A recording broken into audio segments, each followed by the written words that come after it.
tungkol sa pagkamayon nato, so dili yun kay bisa kang pulong sa Ginoo sa nagkaroon na ang mga tao makitawag diha sa atong Ginoong Kristo. So ang iyang gusto katong mga faithful, no? So katong mga matinanon ng mga tao nga naghahaga sa diha sa atong Ginoong Kristo. So bisan gani na yung panabasahan sa 1 Corinthians, no? Ang mga tao nagtawag sa Ginoo o katong mga mga tao gitawag. Oh. So katong dito mi last Sunday dili ang karon. Kung punctual mo nang among putput tricycle ba nga na putput man motorpot makuan jud may isa gasolina mga 7 ka container basta inahiner jud na akong dagan gikan sa ngadto dagat sa Kawarayan ngari sa baybay. Salamat sa Ginoo abot. Unya kadto nang pagka-Domingo gamito na namo ang kadtong moong sakyanan di sa pud ning buto dinha sa gaas at least duol pa. Maadto kay waing simbang akong anak kay naa sila online nga kuan tutuhing tawag diretso ko kuha ami diri ang jeep oy gi kuan ako at least wa mi na late wa mi na nauli gyapon sa kuan sa Domingo. Sumuto siya, salamat sa Ginoo sa proteksyon. Kung ikaduha split preaching namo ni Pastor Neil. Oh nga inampuay jud na ako to nga kaya ko mo interpret niya. Salamat sa Ginoo kay nadara lahi ra ba tong kuan kay di ra ba to pastor okay ra kung pastor kay kasabot man siya basta magwali kay fragments man tuloy man ang nakatambal at tuwa kay igsunan ko sa Ginoo nadaot hanggang Pastor Neil kuan microphone. So karon ako giingon Brother Scott kindly make it fragments not too long sentences. So inig istorya niya, ako din sa aksyon ng pagkuha sa microphone para ma-fragment ba niya, ma-fragment ang kay lisubay paghubad. O dahil pa dili jud ingon nga yus nga aw lahi siya nga kuan. Burning pit. Purag burning pit ba? Oo, naman so to naman gapon. Primero pa jud to namong split preaching dito sa gawas. Unya mao to nga salamat sa Ginoo nabakuhan ni Pastor Nin ang kuan. Ang microphone unya dito sa church sa lipay ko kay ang church siya nag-provide itagaan kadto siya Amerikano nagpalit og duha ka dagko nga kaldero. So maiya na to sa church unya nagpalit pod og stove nagpalit pod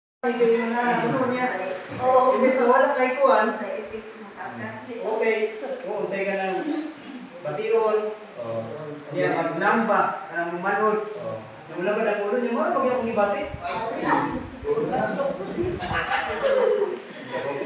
Ito ka sama kinakaya. Nawala mo nga ito rin mga pida ang kamatay sa maganhan, ginawan, pida. Inupo ito pa sa pida. Ya ka to nalumos ito dito sa bakal. Taga-maganhan man. Taga-maganhan. Inya, wailain na kuhan sa anak. Iyato na magpaservice. Salamat sa Ginoo na gikan ang unang Domingo na kapwa at Domingo. Hindi man po siya masugod po di matapos. Kaya ang anak na siya ng gabi.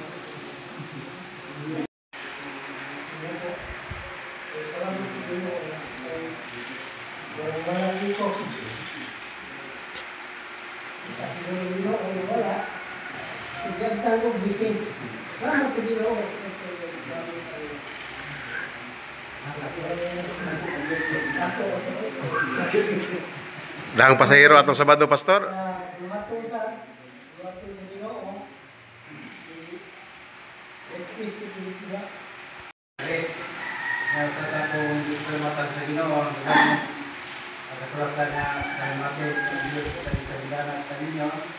Salamat po sa Ginoo kay naabot dito niya sa pagkakaon dito.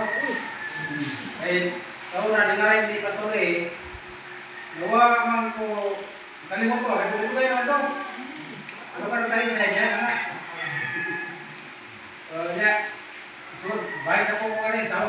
rin. At umingala, wala ang lahat sa baba. Sumbay ko na rin. Karon, ano tayo? Tingnan kita. Ano tayo dito? Kasi ko na makasay ko.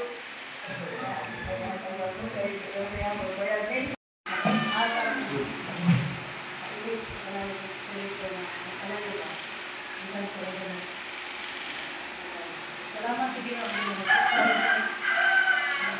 Ang kuwan ko, isa'y ko ba? Kwarta. Lubos na para sa pagkawas. Sarang hindi na ako hindi na. Tawas na hindi na. Hindi pagawas. Pagawas na naman kita mo sa kanila. Ha? Na ang tanong tayo na nakita na sakta. Hindi na ito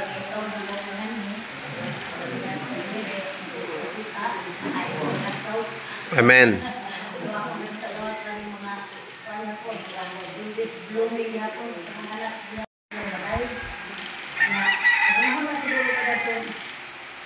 Kanan sa yang anak sa pito na ang kanang butagi nga ampo mahulog ang anak niya nagsulti siya nga para na ibang pagpaampo mo kaya tulungan ni kaadlaw din sa ila ang yapon ko was siguro ko na pagputo tabang man sa ampo kaya ako magaling bagay ang bagay Buangin ko galing.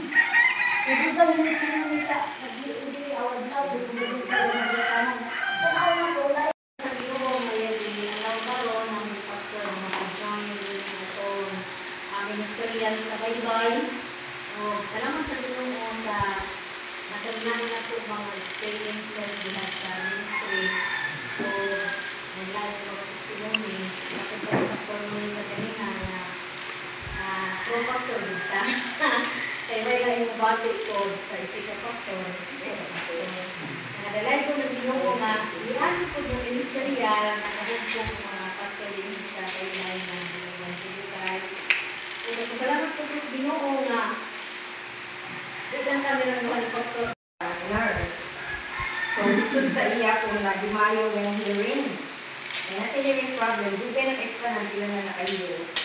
Kanya this time, operahan ng iyang ang tawag sa operasyon kay ang iyang bone anchor bagulong ating anggan kay hearing aid na ibutang ang iya is kung kuyawan at kukay Lord na naging pastor mag-grow ka sa atong strengths na pag-usap. Hindi kami nabawa sa tuwawin ng mga natin. So, salamat sa Ginoo. Sa Freda, wala ka dire, pero bago kita nung usa sa amok na mga ikalipay ba makininganin nga managpilo. Tungod kay mo, binyan dito ulo lang sa mga. Balik-balik ko din ako na. So, Ito, Landis, kauban pa ito si Juan.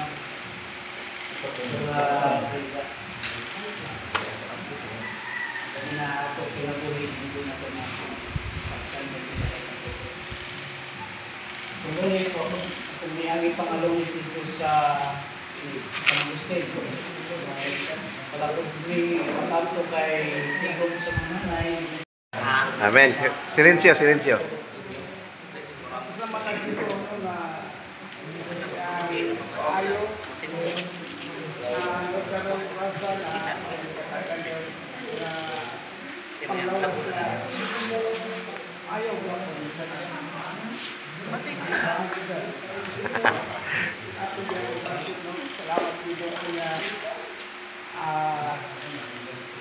Pamilya, ang dasipay niya po, sama sa Pinoon. Pinanglan ng matag-adlaw, Ginoo, ang pabayaan, supply niya po. Amen. Pinanglan ng matag-adlaw. Ay, pasalamatan ako sa Ginoo na mga bulaton sa grasya na sa Ginoo na akil ko anong lumpas dagan ba? Lumbay na rin. Sinalang lumbay na rin. Bulaton sa Ginoo na apil na rin dire. Amen. Maglot ko Ginoo. Ya nana ko'y ang kanang experience. Kamay. Akong agaw, mga katolikong dito.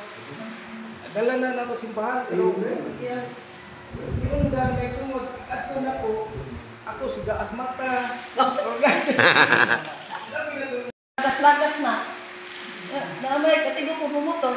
So nag-experience ko, pag motor ko mingat kong Mindanao, Mindanao, tanda doon. Kasi mo, ako, kaya ba nilagas naman ko? Kaya mo kong binahit layo? Hindi kay, sabi mo na kay Batanong ko Malaysia, di ka na, magmotor ko. Asya, doon, dua-dua ko motor. Yung kong dalhon, kay, o tirang lugar.